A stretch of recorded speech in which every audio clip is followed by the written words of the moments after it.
this is an iHeart podcast. Guaranteed human. Hey, this is U.S. Olympic gold medalist Tara Davis-Woodhull. And I'm U.S. Paralympic gold medalist Hunter Woodhull. As athletes, our lives are about having a clear path. And a team that you can absolutely trust. So when it came to getting the best mortgage, we chose PennyMac.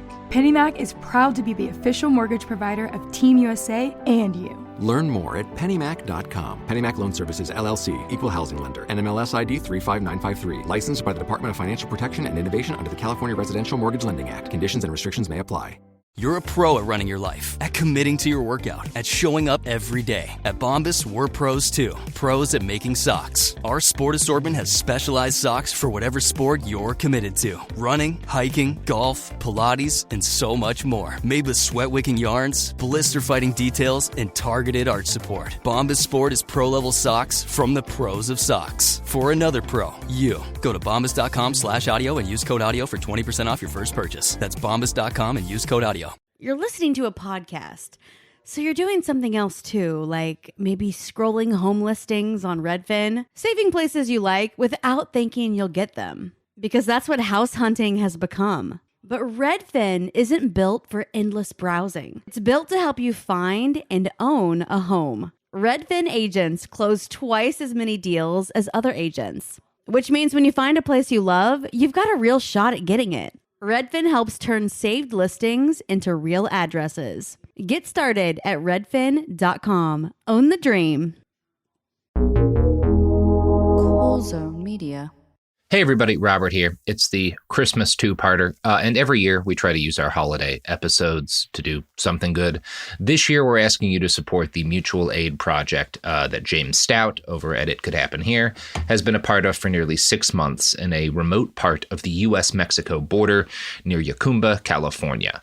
While you're hopefully warm and dry, the Border Patrol is detaining thousands of migrants, including children and the elderly, in the desert without food, water, or shelter when overnight temperatures drop below freezing. Volunteers provide hot meals, blankets, and toys for children. They build shelters, even though the Border Patrol destroys them, and keep rebuilding them so that people have a place to sleep out in the freezing wind. Everyone there, including James, has spent a lot of their own money supporting this effort, and you can hear more about the efforts of volunteers over on It Could Happen Here.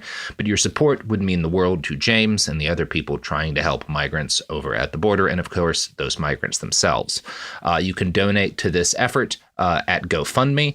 If you just type Yacumba, Jacumba, migrant camps, GoFundMe, Yacumba migrant camps, GoFundMe, you'll get it.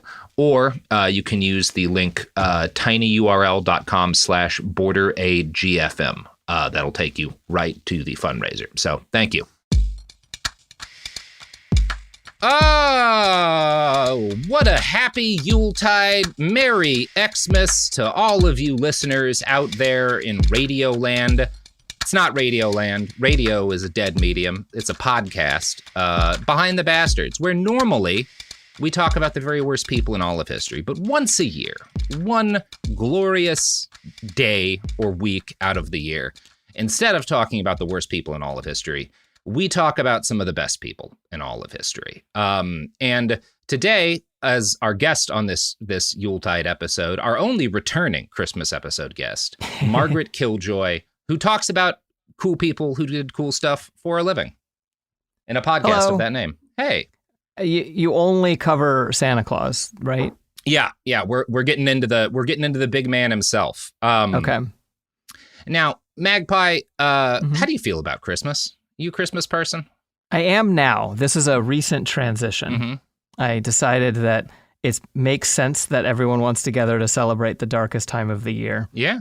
And that whatever holiday people attach to it, as long as the core of it is get together with people that you care about as the dark is here and the cold is coming, you know? Yeah. Yeah, I think I tend to be more or less in agreement. I enjoy celebrating the holiday. Yeah. That has nothing to do with the guy we're talking about today. Santa Claus. But it is, yeah, Santa Claus.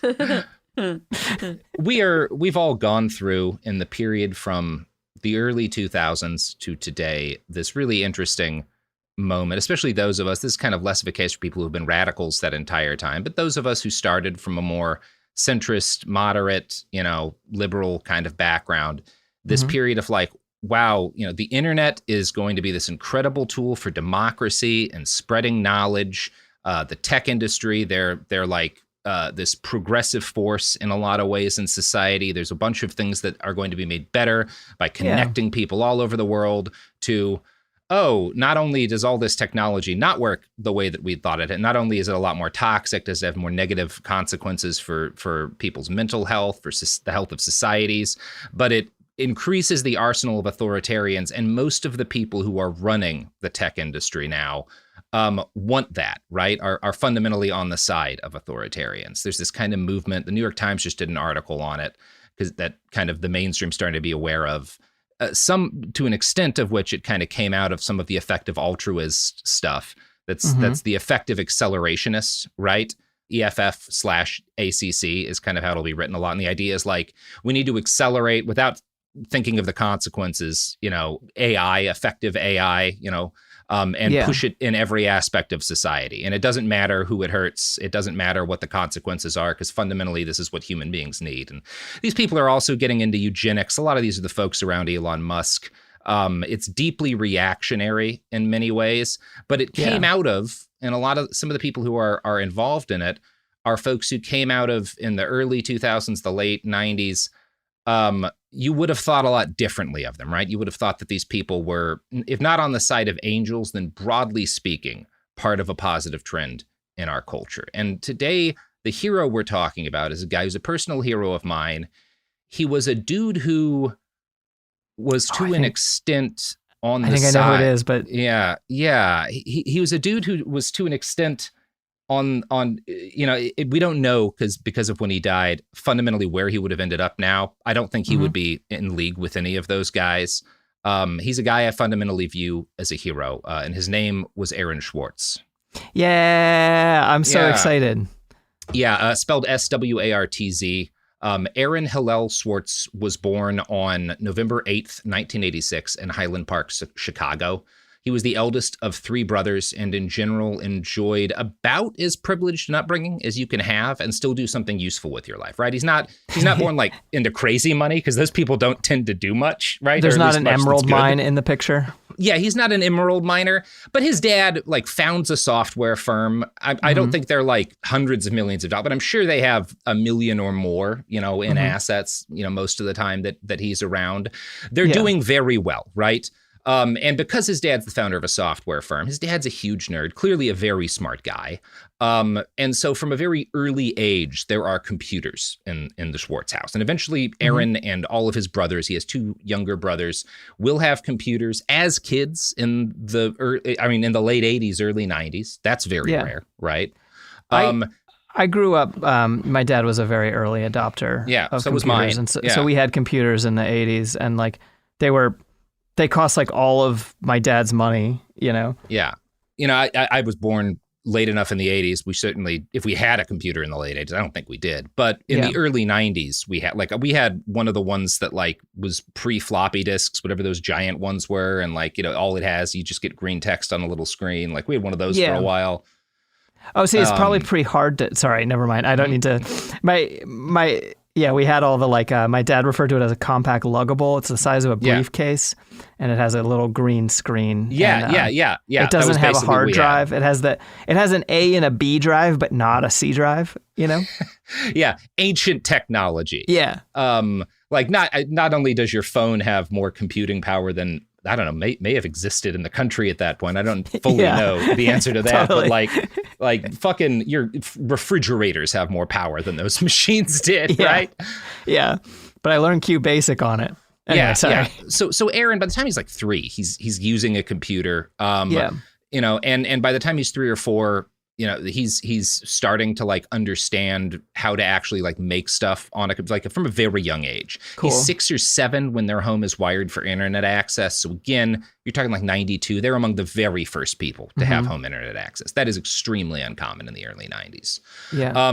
If you followed our stories of tech billionaires, guys like Bill Gates and Jeff Bezos, or you've done your own reading on Steve Jobs, we haven't covered yet. We will one of these days. I definitely do consider him a bastard, although I have kind of more admiration for him in terms of just his capabilities than those other guys. He is a terrible person, don't get me wrong. Right. But in a world of Musks, he stands out like he did accomplish some stuff, right? Yeah. If you are familiar with those guys, you'll recognize that Aaron has a pretty similar upbringing. They all do come from that kind of background. They're kind of upper middle class, but they're not super rich, right? But they have a lot more money than most people. They have parents who, if their parents are not tech nerds themselves, understand the value of computers and get their kids access to those at a very early age, right? All of these things he has the same background as most of our big tech founders do today, right?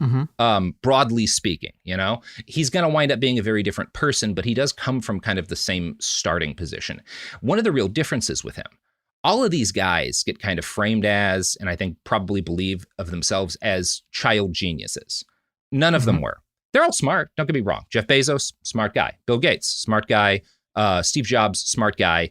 None of them are geniuses, right? Steve Wozniak, I think, very fair to call that man a technical genius, like that makes sense. Once in a generation brain. None of these guys are technical geniuses. They're pretty smart. They're pretty smart, and they have enough insight to understand where things are going to go, to take advantage of people who are geniuses.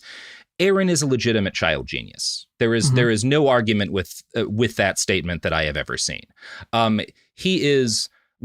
For an idea of how intelligent he is, he teaches himself to read, and his parents don't realize he's done it. His mom realizes it when they have a sign on the fridge that's like clipped out of the newspaper that's like there's, a free family entertainment, thing nearby. And he asks his mom, "Hey, Mom, what is?" And he reads the thing out. And she's like, "What are you talking about?" And he points to the fridge, and she realizes that he's reading it at age 3. She has no idea that he's learned this is how she learns that he knows how to read. Yeah. He's reading novels by the time he's in kindergarten. And likewise, around the same time he teaches himself to read, a little bit later, he teaches himself to code, Yeah. Just a phenomenal mind. I again, have never heard any sort of debate on this question. Yeah. So obviously, with the resources they have, realizing how fucking smart their kid is, his parents decide to send him to a private school for gifted children, which he attends through middle school. He teaches himself to program pretty early on. His first project is a Sudoku-like puzzle game. At one point, just as a thing for fun, he builds and programs an ATM machine.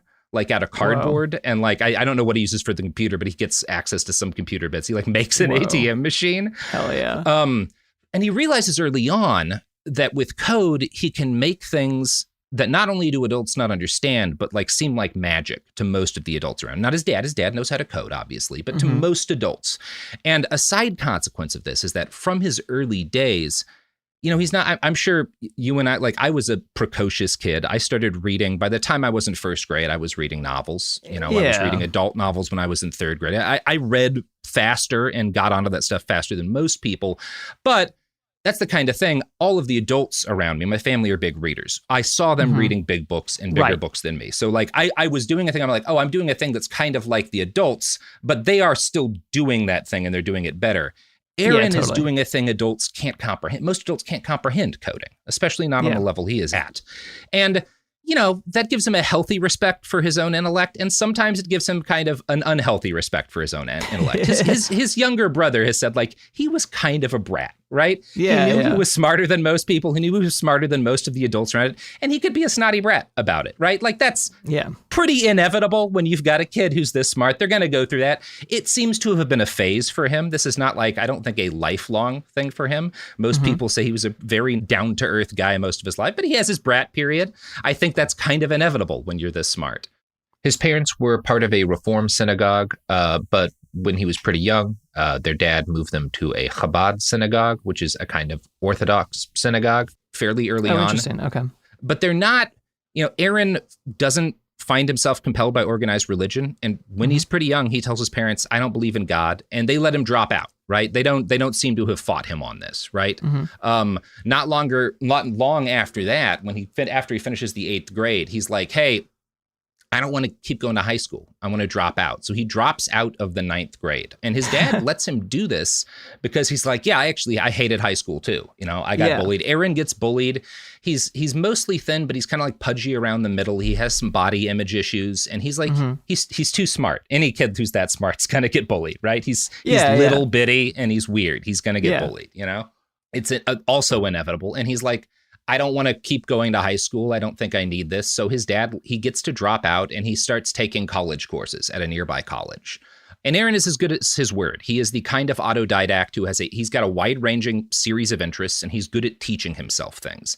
And unlike a lot of tech wunderkinds, he's not just obsessed with code. That's kind of his first love, but it's right up there with books. He would read kind of as a young adult upwards of 100 books a year. And he very quickly gets interested in novels by guys like George Saunders, David Foster Wallace. These are kind of like some of his favorites. Where he comes up short, he's good at teaching himself anything he's interested in.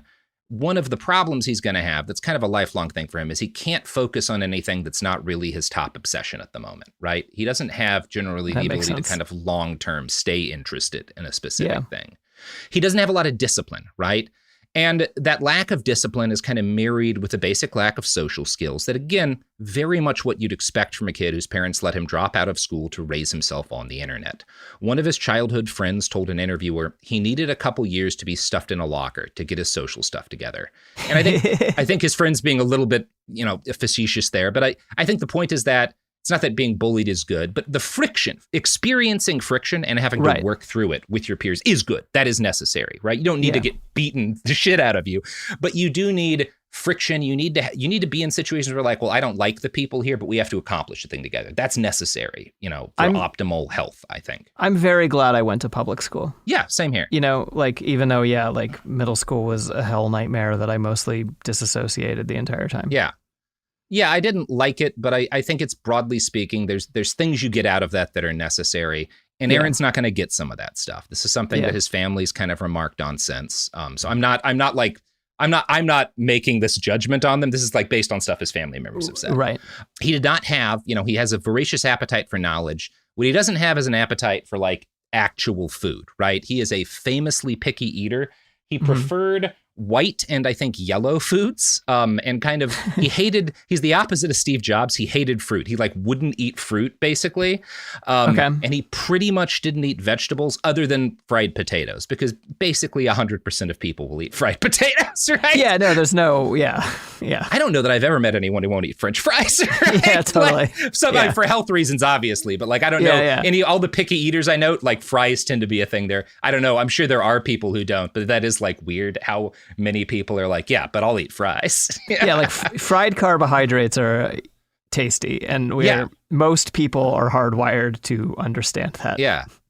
It's I don't know, this is a tangent, but like when Europeans realized there were potatoes and what you could do with them, there was this sudden like, oh my God, this is what we've been this is the real gold of El Dorado is fucking potatoes. Totally.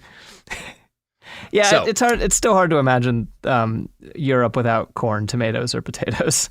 Yeah, it is. It's just turnip town. Just all turnips. Yeah, turnips and I don't know, drinking yourself into an early grave. So Aaron, obviously, he benefits from having a dad who's technically inclined. The two talked regularly about what the internet was likely to mean for the future. His dad later said, "We were going online when the web was really in its infancy, before there were graphical browsers. And very quickly, we both realized that this was something that was going to change everything." A number of people came to that realization, and many of them went on to monetize the internet in ways that have contributed to a great deal of harm. Aaron's interests from the beginning had a lot less to do with money and a lot to do with the sharing of information. In 1999, at age 12, he created the Info Network, a user-generated encyclopedia. Wikipedia didn't launch until 2 years later, a fact that always seemed to... So again, when he's 12, he creates Wikipedia, right? Yeah. Like with the same basic idea. It doesn't take off. Wikipedia does. And that fact kind of, you get the feeling it kind of peeves him a little bit. He would later tell an interviewer, "It was basically Wikipedia, except long before Wikipedia had launched. But I was in middle school at the time, so my site didn't make it into the New York Times."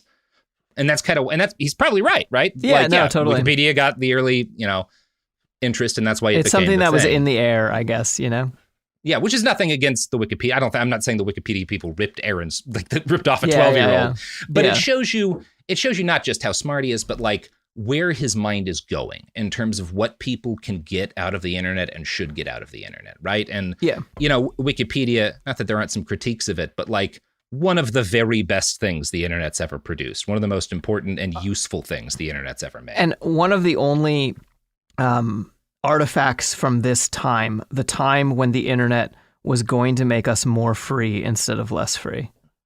Yes, and one of the only ones that has not, I don't think in any meaningful sense, because like Google was at one point a pretty wonderful tool and has been deeply corrupted and polluted.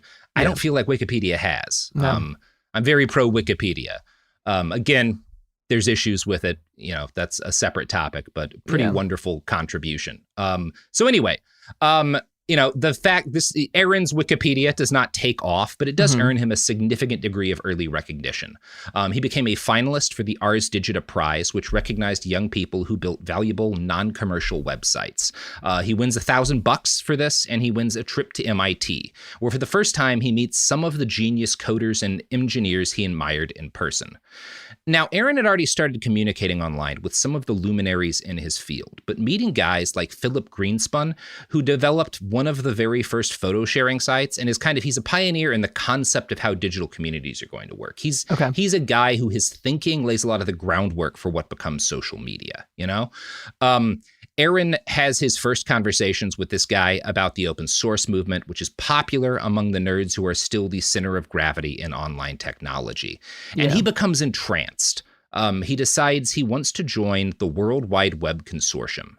Today, it's the main international standards organization for the internet.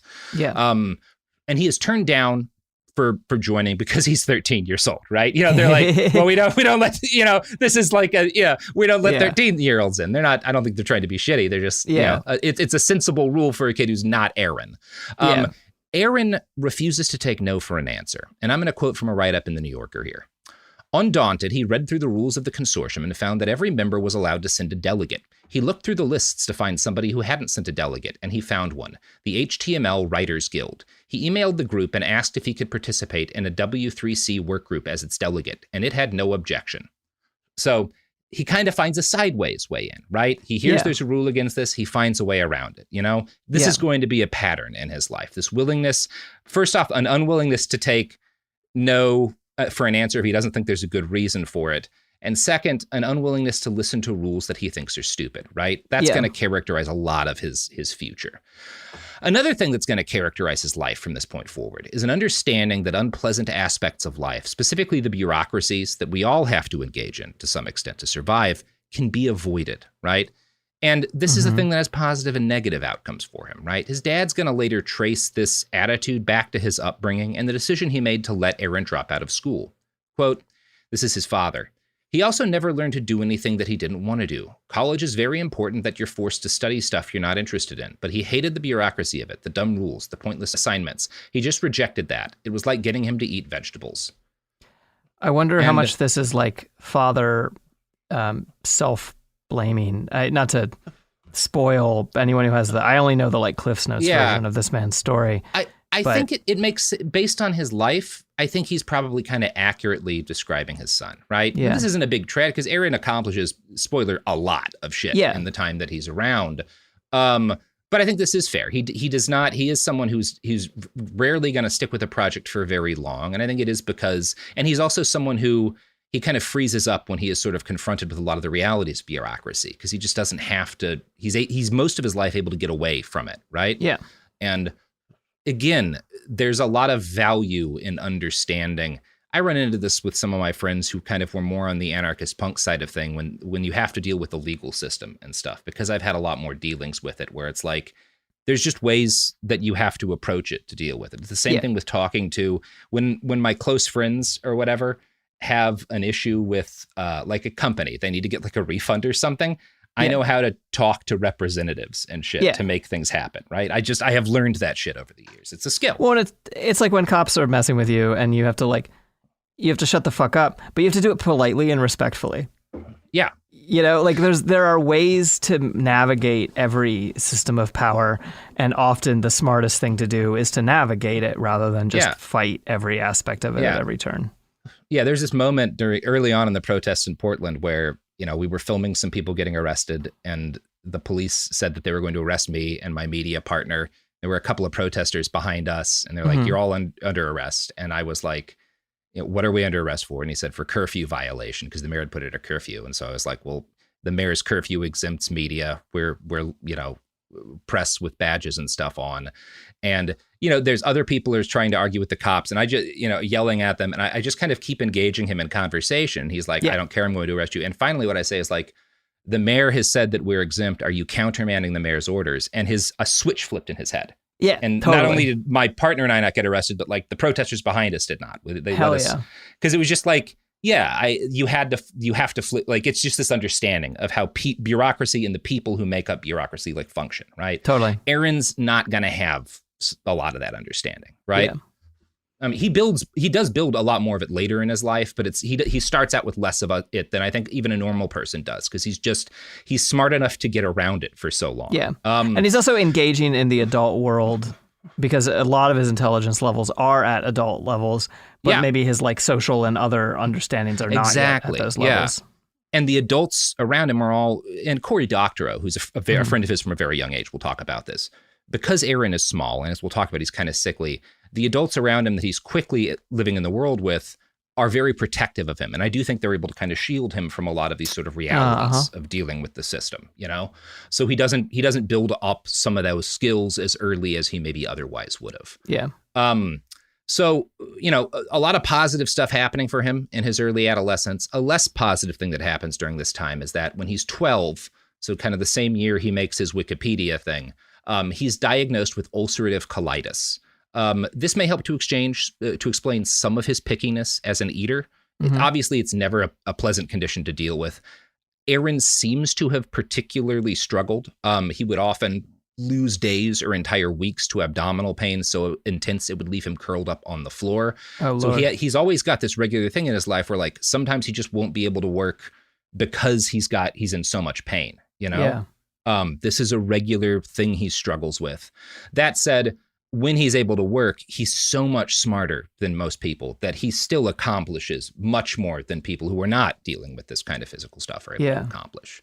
In August of 2000, Aaron finds himself on an email discussion thread for a group of programmers who are designing something called RSS, which stands for Real Simple Syndication.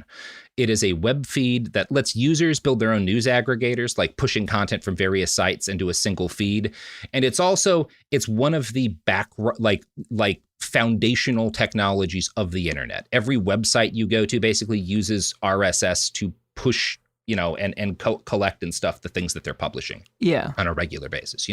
This is one of the most significant developments in the early internet, right? If you're thinking about like the invention of like electricity, it's almost like a power transformer, I think might be a good way to describe it. It is absolutely foundational to how the internet is used. Yeah.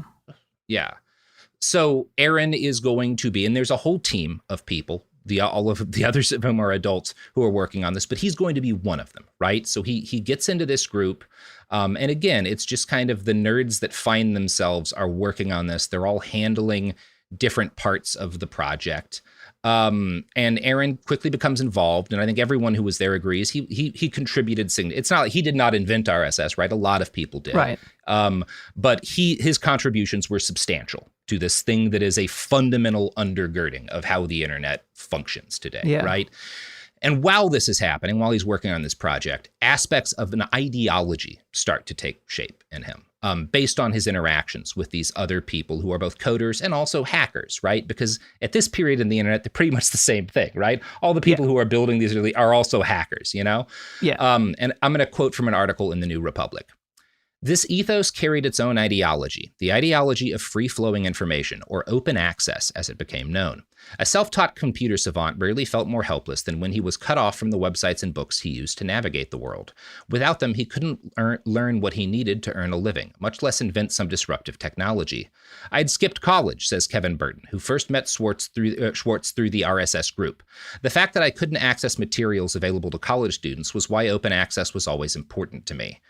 So Aaron is an autodidact, so are a lot of these guys, and he goes from just kind of like, this is just how I am and how I learn, to thinking about this more along ideological lines, right? This is not just a thing for me, but this is a thing for other people, right? This is fundamental to allowing human beings to progress, is making sure that information is accessible and open as much as possible.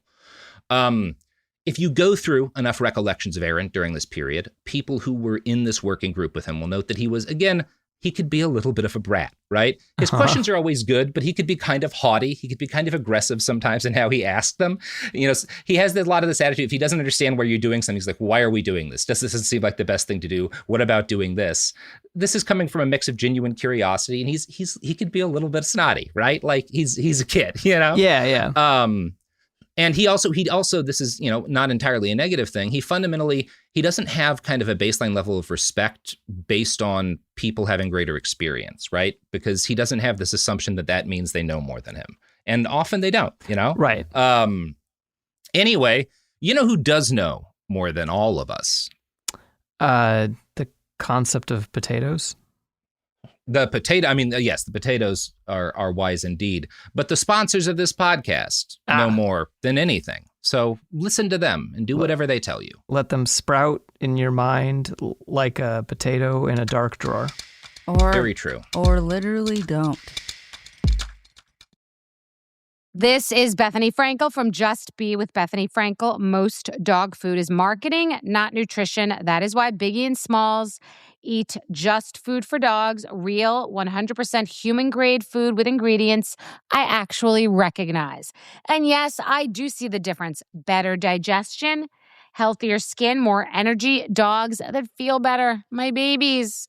If you've been on the fence about switching, stop overthinking it. What's more important than your furry babies and their health? Go to justfoodfordogs.com right now and get 50% off your first box. No code needed. Just try it. Time for a sofa upgrade? Introducing Anabay Sofas, where designer style meets budget-friendly prices. Anabay brings you the ultimate in furniture innovation with a modular design that allows you to rearrange your space effortlessly. Perfect for both small and large spaces, Anabay is the only machine-washable sofa inside and out. Say goodbye to stains and messes with liquid and stain-resistant fabrics that make cleaning easy. Liquid simply slide right off. Designed for custom comfort, our high-resilience foam lets you choose between a sink-in feel or a supportive memory foam blend. Plus, our pet-friendly, stain-resistant fabrics ensure your sofa stays beautiful for years. Don't compromise quality for price. Visit washablesofas.com to upgrade your living space today. Sofas start at just $699 with no risk returns and a 30-day money-back guarantee. Get up to 60% off, plus free shipping and free returns. Shop now at washablesofas.com.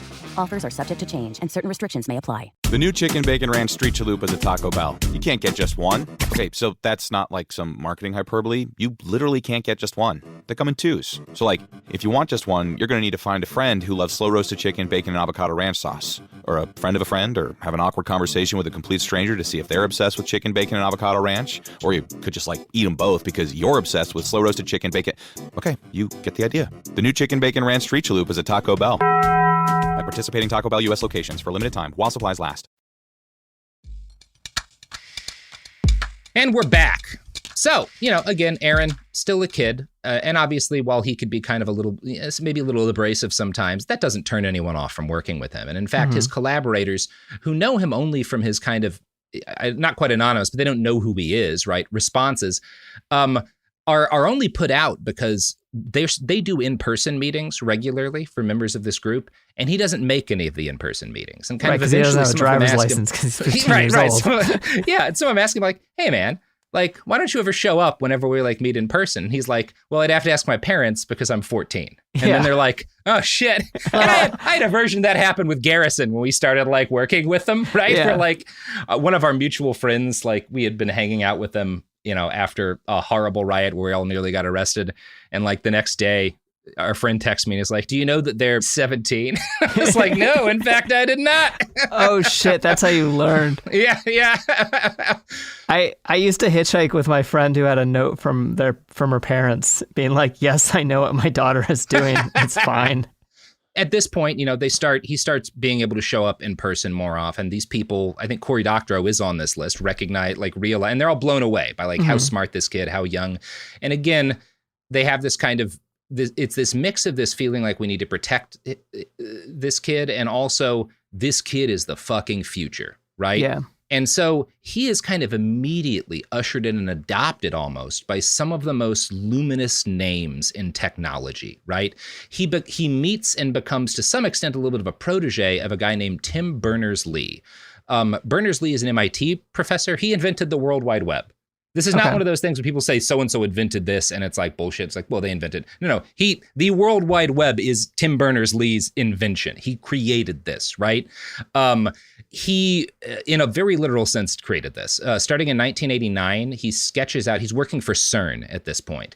And one of the things that CERN, which is a big research institute, all these colleges, universities, they all have things that are versions of like what the internet is going to be, these electronic communications networks that allow them to communicate on campus, allow them to communicate with each other, and to some extent with other like organizations, but none of them are built around the same standards. So letting everything talk is a huge fucking mess.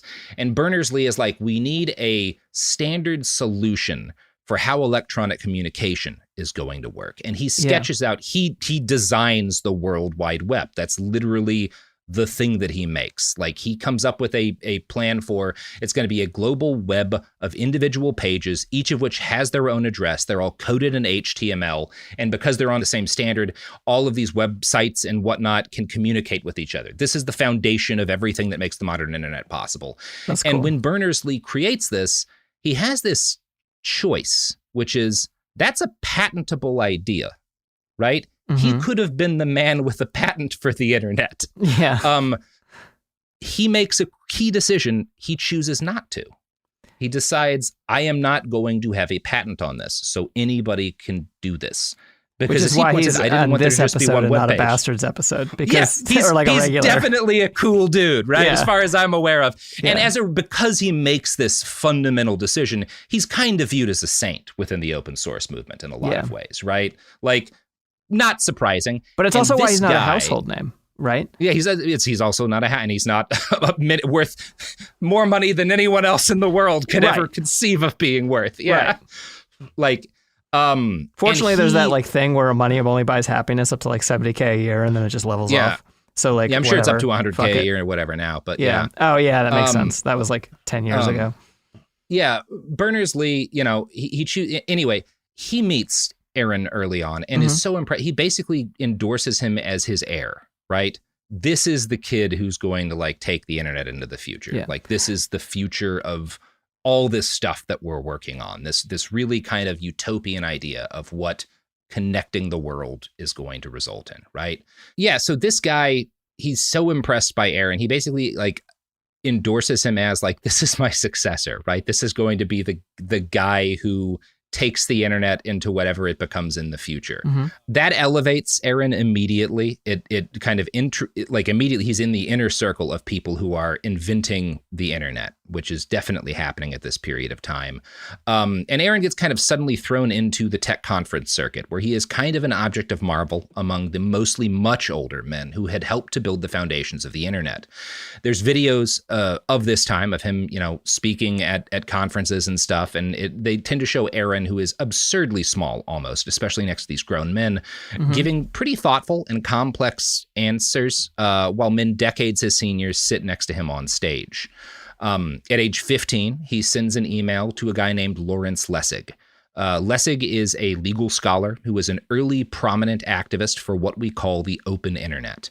And Lessig is in the process of inventing something called the Creative Commons. at this point, right? Lessig is the creator of the Creative Commons, which basically gives creators, you and I have both used Creative Commons, right? So most people who make things that are cool. And it allows creators of all kinds of media the ability to copyright their work in ways that allow for adaptation and distribution much more easily without involving, a publisher or whatever, right? You don't have to have that. Like, you have this kind of ready-made kit for figuring out the rights status of your work and then setting that up. So Aaron sends this guy an email, and I'm going to quote from an article in Rolling Stone for what happens next. Lawrence Lessig, now a professor at Harvard, gave Swartz his first job, flying him out to San Francisco to write code for Creative Commons, a nonprofit that allows users to copyright their material in less restrictive ways. When the site celebrated its launch on December 16, 2002, Swartz was invited to speak to the crowd of 600, which included internet luminaries like Cred Newmark, the founder of Craigslist. So Aaron gets up. This is Lessig talking. So Aaron gets up. He's not even big enough to stand over the podium, and he explains what the architecture of the site is, and the audience is just amazed that this was a 15-year-old kid. So he helps to create Creative Commons. It's Lessig's idea. He does the coding for it, right? So he is 15. Two of the things that are fundamental underpinnings of the internet to this day, he's had a significant hand in making, RSS and Creative Commons. 15 years old. Now, it is worth noting that Lessig is, at this point in time, like a lot of us, was not, like a lot of people were at this period of time, one of the wild-eyed optimists of the internet, right? He is actually not someone who feels it's inevitable that the internet will lead us into a golden age of freedom. As a legal scholar, he is well aware of the weapons available to the enemy, and he knows that they are terrible in nature and inexhaustible nearly in quantity. Which makes sense to create something like Creative Commons because it's an attempt to keep the internet on a decent track. Yes, exactly. And he's kind of critically... And again, he'll have an influence on Aaron, but he is not one of these people. Unlike a lot of the people that Aaron is close to that are making stuff with him, he's not one of these people who views the internet as like, this is all fundamentally going to work out for us. He sees the dangers because he understands the fucking law. Lawrence had gotten famous in hacker circles for a book he wrote in 1999 called Code and Other Laws of Cyberspace. And again, he is definitely a visionary. His book argues that programmers are going to have more influence than laws on the development of the internet. And to explain kind of where his thinking is going and why it is relevant to us today, I want to read an extended quote from Noah Scheiber writing for the New Republic, because it describes an extremely important moment in our early conceptions of the internet. Quote, "The law could tell you who to associate with and who not to, but you could always ignore it. If, on the other hand, a programmer decided it should be impossible to connect with a certain type of website, the average person had no way around it. The programmer was God. Suffice it to say, audiences were intrigued." In the late 90s, Lessig taught a class about the internet that was open to both Harvard law students and MIT engineers. Early in the term, he asked, "How do you know if something you're doing is wrong?" The lawyers said that an action was wrong if it was against the law. The hacker said it was only wrong if you failed to accomplish it. It was the most fundamental statement of the hacker ethos, and it teamed with idealism. If it were possible to increase human welfare through engineering, through delivering more social interaction or knowledge or happiness to more people, then it would be immoral not to. There was only one hitch, which Lessig dutifully explained, but which often went unheeded. The law would not be standing by idly. The belief had always been that lawyers can say what they want and will always have the technology to route around it, says Ben Adida, a programmer who worked with Lessig and Swartz. To the hackers, the law was at best anachronistic, at worst arbitrary, even cruel. Lessig was one of the first folks to say, "You know the power that code has over the way people interact online? You would be foolish to think the law is not going to regulate it," Adida recalls. Kind of a key moment there. I'm just like thinking about it. I'm like, one, it's like, it's all the movie Hackers, right? Yeah. Like, obviously it doesn't come from the movie Hackers. The movie Hackers is attempted representing something it was like a thing where like hackers sort of at the time were a little bit like, what the fuck? And then hackers like a couple years later was like, that rules. That's our fucking legacy, Yeah. But like this idea that, and also this idea that like something is only wrong if you fail to do it, right? Mm-hmm. That's sketchy, Yeah. And it's like, it's interesting. And you can see how it was often intended as a force for freedom 20 years ago. And is now that same concept is just like, deeply let's see what else. Yeah. A lot of people who were hackers, or at least who came out of the movement that descended from that, are now into this like dark enlightenment reactionary shit. They're talking race, like, there's a fork that is going to occur in this community and a lot of the people in it. And what we're talking about, and who we're talking about now, Aaron, is certainly on the light side of that fork. Absolutely. And the fork, again, as a spoiler, you could, if you wanted to, split the fork at his death when it occurs. Yeah, that makes sense, honestly. You would not be wrong to necessarily. Yeah. When you have the same indie media leads to Twitter, leads to Elon Musk Twitter, Yep. Anyway. Yep, exactly. At age 17, Aaron is accepted to Stanford for obvious reasons. Not hard to see how that happens. Aaron is obviously brilliant. Anyone with eyes can see that he's going to change the world, and Stanford wants some of his shine for themselves, right? That is what they do. That is how they make their bread. Yeah. But as soon as Aaron arrives at the elite West Coast school, he sees it for the sham that it was. He writes at the time that Stanford is, quote, an idyllic little school in California where the sun is always shining and the grass is always green and the kids are always out getting a tan. After 3 days at Stanford, Aaron decides to attend a party. He kind of forces himself to go. An article in the New Republic makes it seem like this was kind of an anthropological experiment by Aaron, more of that than an attempt to enjoy himself. Quote, he merely wanted to document the mating rituals of the teenager, a species that alternatively mystified and horrified him. In my culture of vaguely technical people converse by sharing information through mutually beneficial discussion and debate, he wrote on his blog. But the teenager system is altogether different and wholly alien to me. He is frustrated by more than just a lack of social skills. Aaron is angry that Stanford required ID cards with RFID transmitters, which can be used to track students. He hates the library because of how it's organized. He thinks it's inefficient. And I'm sure he's right about that. And he was disgusted by the hygiene levels at the shared student facilities like the laundromat. As a consequence of this disillusionment, he spends most of his time in college hanging out with adults, particularly Lawrence Lessig and friend of the pod, Cory Doctorow. Lessig is, again, the guy who funded Creative Commons, and Cory is an activist and a wildly prolific author. Very good author. Yeah. They were, in short, good influences. But one also has to assume any 17-year-old who's hanging out with these guys and not their fellow teenagers, they're not going to get better at fitting in, right? Yeah, that's fair. Not that that's the most important thing, but, that's just a thing that's happening to him, right? And again, given some of the shit Stanford grads have recently been responsible for, might have been for the best that those guys were his influence and not his fellow Stanford students.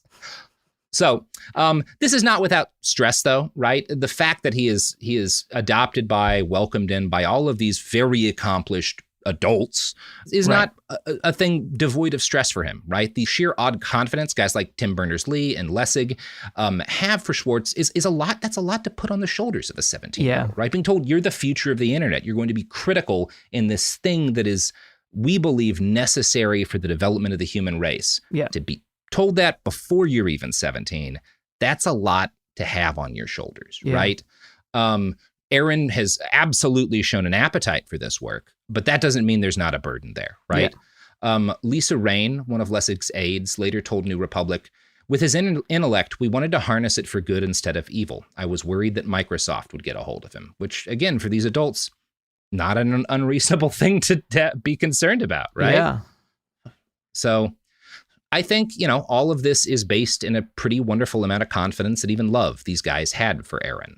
Doctorow, again, has made the statement that a couple of times that in part because Aaron is so small, so vulnerable, you have this instinctive need to protect him.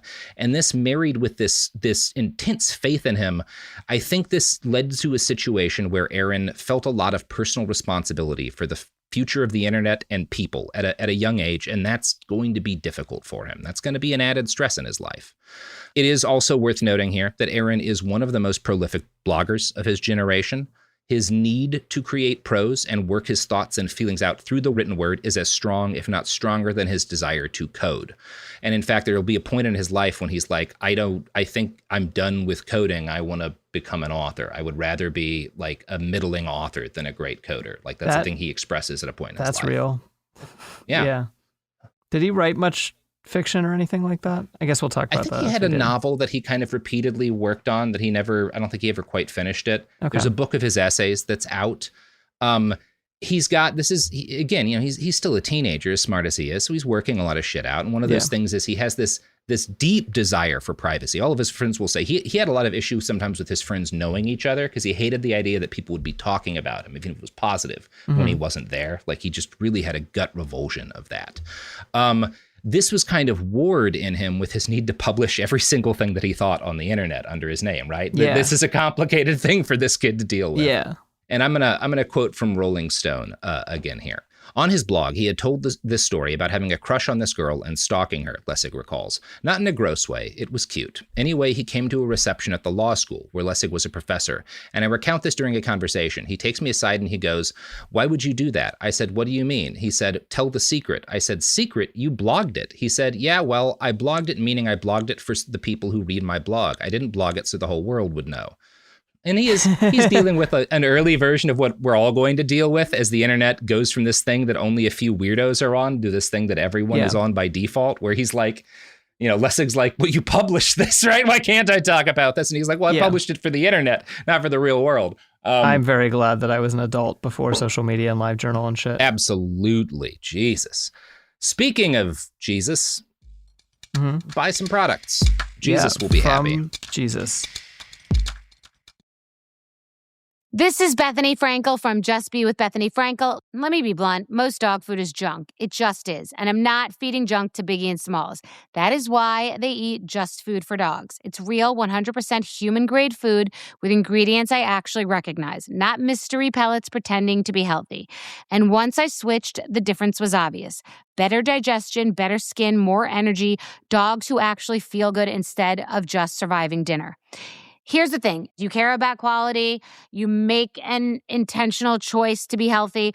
So why are you gambling with your dog's health? So let's think about our furry babies. Go to justfoodfordogs.com right now and get 50% off your first box.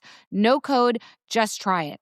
Because once you see the difference, you're not going back. Kids, pets, life, your sofa sees it all. But with a washable sofa, stains don't stand a chance. All of our sofa collections come with fully machine washable covers and cushions, making cleanup effortless. Liquid and stain-resistant fabrics provide extra protection against everyday messes. Plus, with modular designs, you can rearrange your sofa however you like. Perfect for growing families and changing spaces. Starting at just $699, it's time to upgrade to a stress-free, mess-proof sofa. Visit washablesofas.com today and save. Offers are subject to change and certain restrictions may apply. For period protection you can put on and forget about, nothing beats Knix leak-proof underwear. North America's #1 leak-proof underwear brand. Let's face it, life can be unpredictable, but your leak-proof underwear shouldn't be. That's why millions of people choose Knix. For periods, for light leaks, for everyday freshness. Knix undies are super comfy, super absorbent, and made to handle whatever your day throws at you. Day 2 of your period? Covered. Your daily run? No problem. That big sneeze? You know the one. Yep,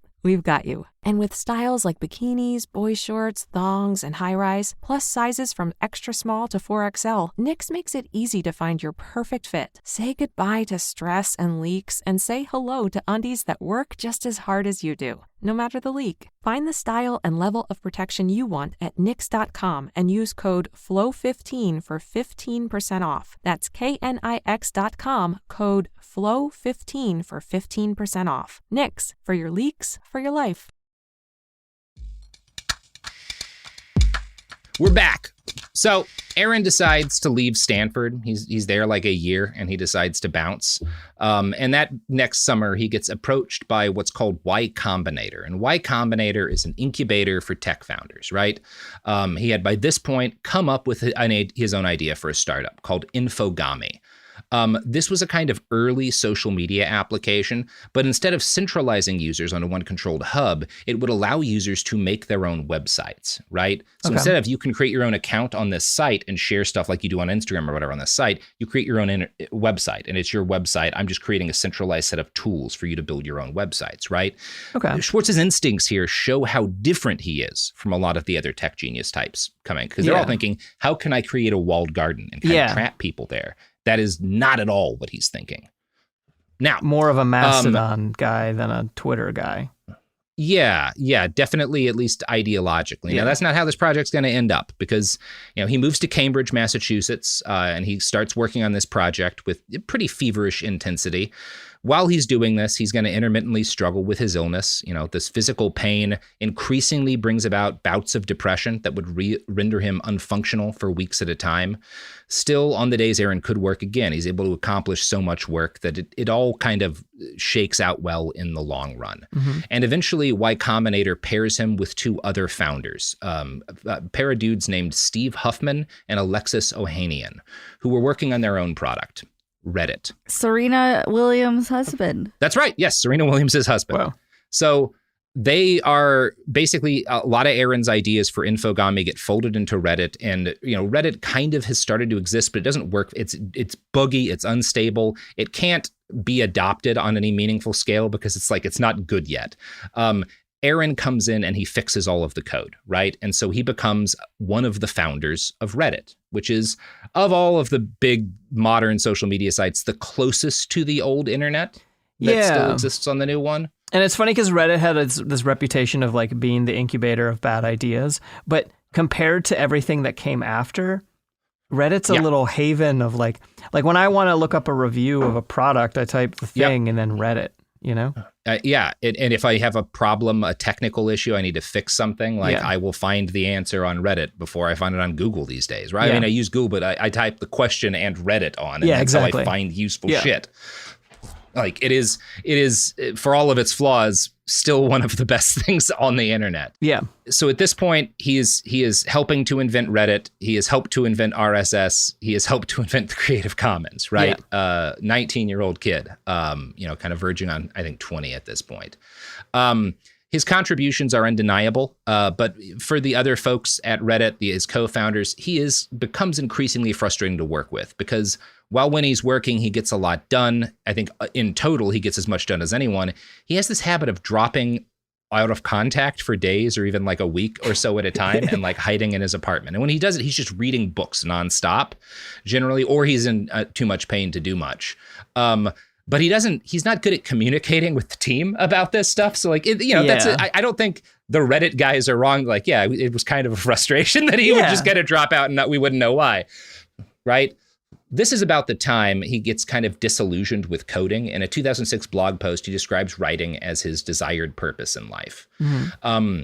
The good news for Aaron is that later that year, Condé Nast bought Reddit for $12 million, and Aaron receives an even chunk of the payout. We don't know how much he gets. He seems not to have told anyone specifically about it. Mm-hmm. Probably somewhere $1 million or north of $1 million, right? Yeah. It's enough money, especially back then, that he does not have to work. He would eventually have to make more money, right? You can't live generally probably off your whole life off $1 million if you're that young, right? But that's enough money that he doesn't have to worry about money for quite a while, right? And it's also, I found this interesting New Yorker article that is kind of a bit of a more critical take on Aaron and his legacy than some of the others that spends a lot of time talking about how much he loves money, which I don't think is fair. It does quote him talking about, he making some kind of bratty statements about I lose that much money in my couch cushions or whatever, and talk about how cool it is to have money. And it kind of makes the claim that Aaron loved money, which is not borne out by the rest of his life. I think he just has a reaction that any 19 or 20-year-old would when they suddenly have $1 million, which is fuck, that's dope. I don't have to do anything I don't want to do anymore. Sick. Which I don't think that's evidence of him being shallow. Who wouldn't feel that way, right? Also, when you live in capitalism, you're presented as if it is a video game with a point system, and the measurement of the point system is money.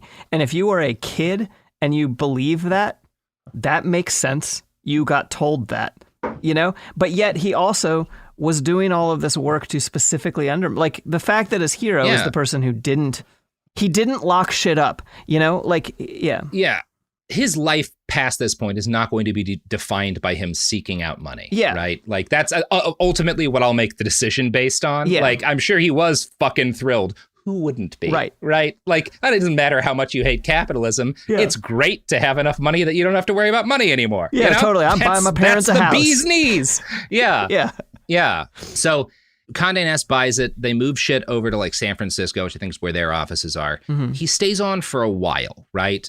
They make him move back west to work out of the office, which he hates. He hates he hates the corporate environment. He dislikes San Francisco.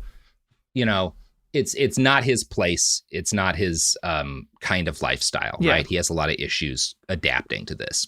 Not surprising based on the guy we've known so far. Yeah. He meets a woman while he's in San Francisco. She becomes his girlfriend, a journalist named Quinn Norton. We will talk about Quinn Norton later. Mm-hmm. Controversial figure, to say the least. She is a journalist who works with hackers. That's a lot of her reporting. She's also an anarchist. That's how she describes. I don't know more about the tendency she subscribes to, but that's how she self-describes. And by this point, according to Quinn, who is very close with him at this period, he's growing disillusioned with his work on Reddit. Quote, he wasn't sure if he had done a good thing. He began to see it as a way people wasted time. So he's got some issues with creating this thing that's one of the first kind of Web 2.0 sort of foundations.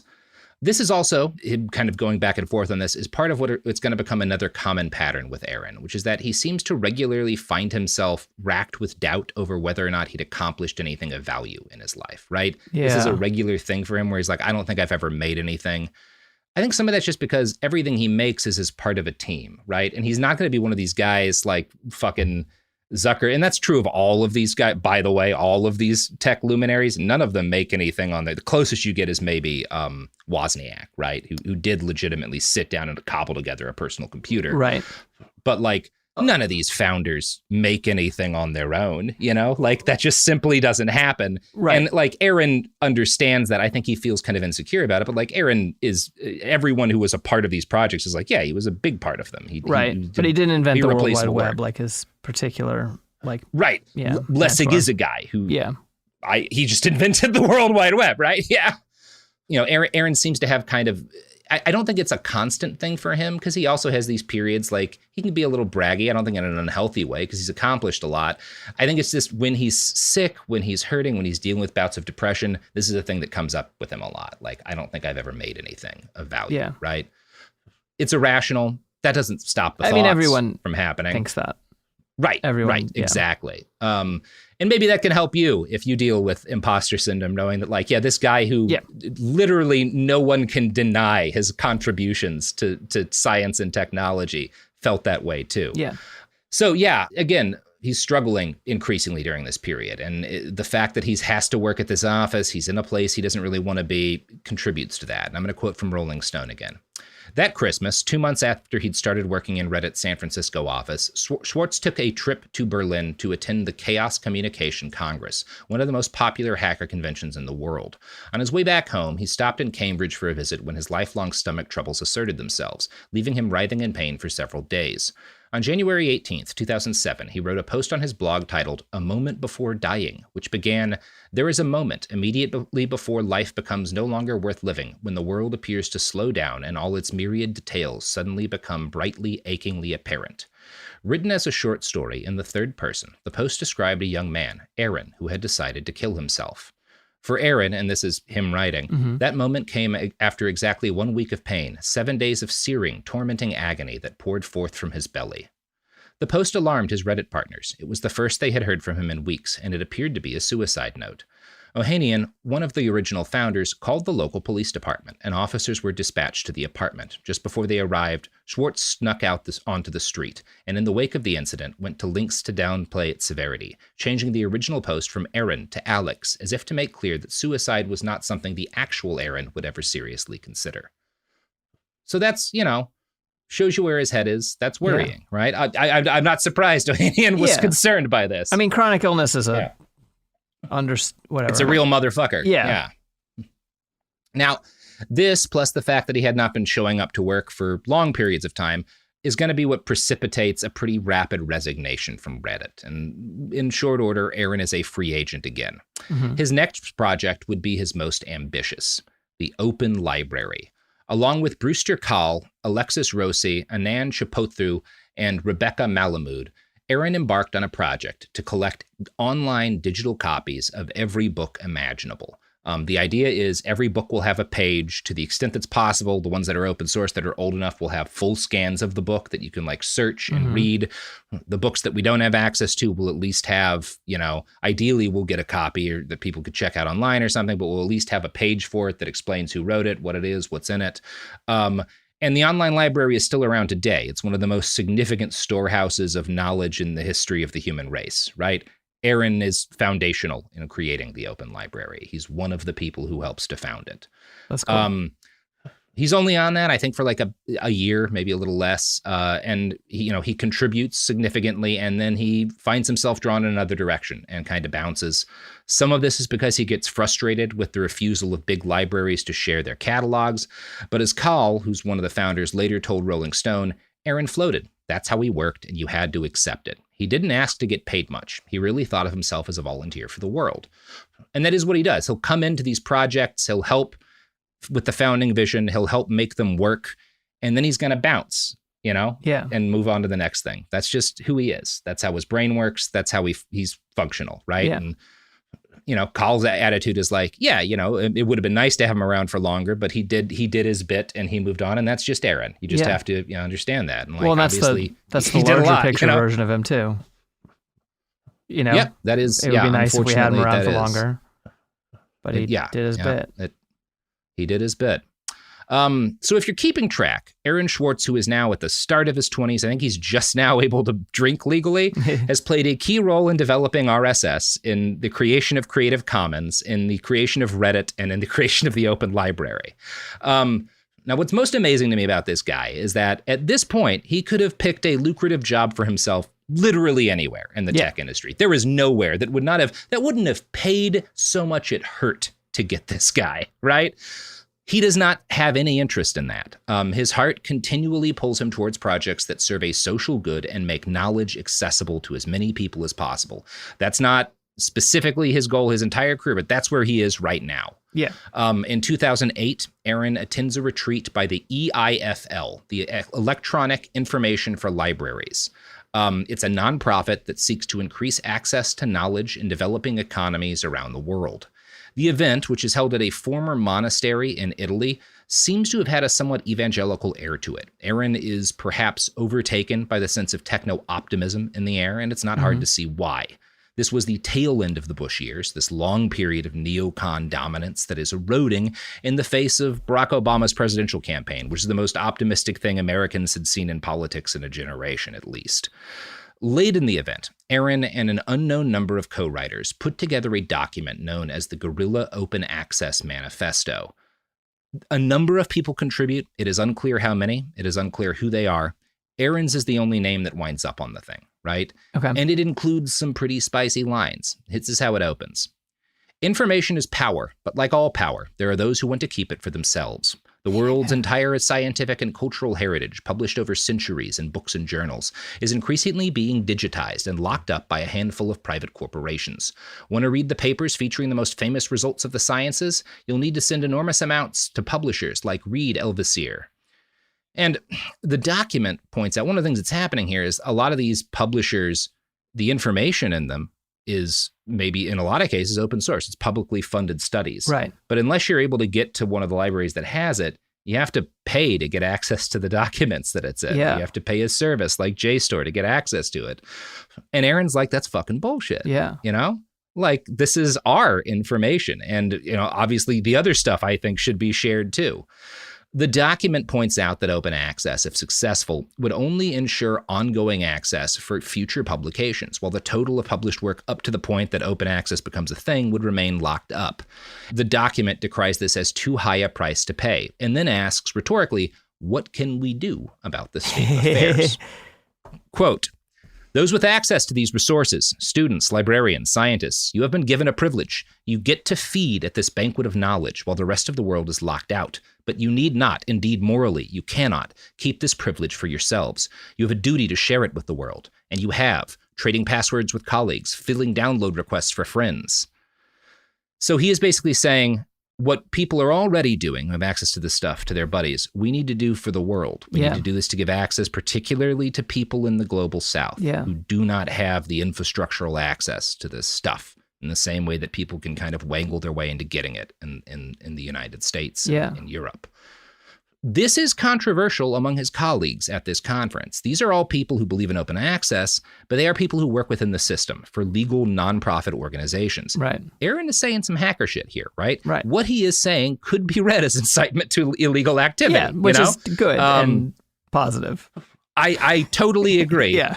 this is controversial among people who are like, right. we are working within the system, and this we see this as potentially kind of dangerous. Right.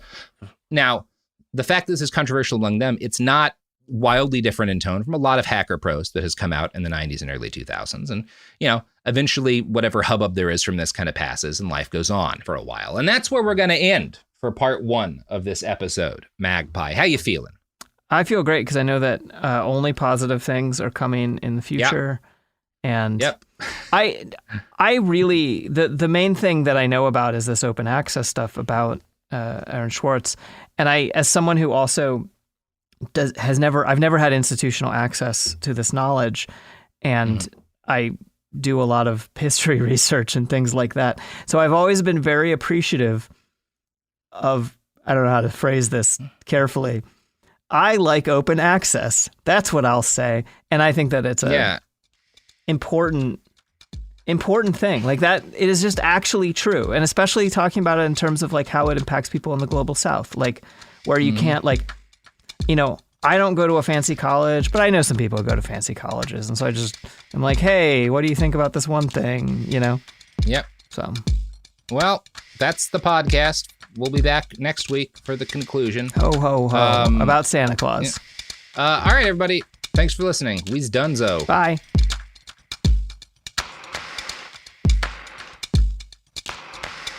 Behind the Bastards is a production of Cool Zone Media.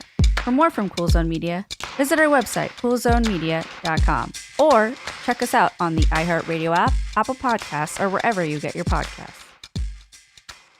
This is Bethany Frankel from Just Be with Bethany Frankel. Most dog food is marketing, not nutrition. That is why Biggie and Smalls eat just food for dogs, real 100% human-grade food with ingredients I actually recognize.